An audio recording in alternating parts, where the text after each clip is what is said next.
Then yung steering naman niya, mas matigas siya sa mga Ford.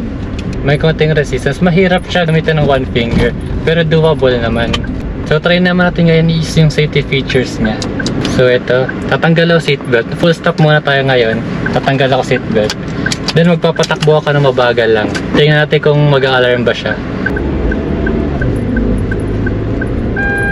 Yun, nag-alarm siya.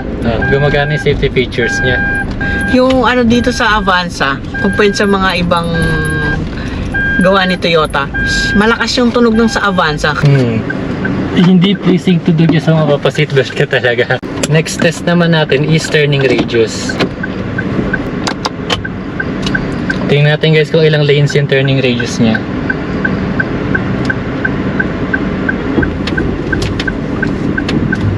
So full stop tayo, tapos full din tayo ng liko.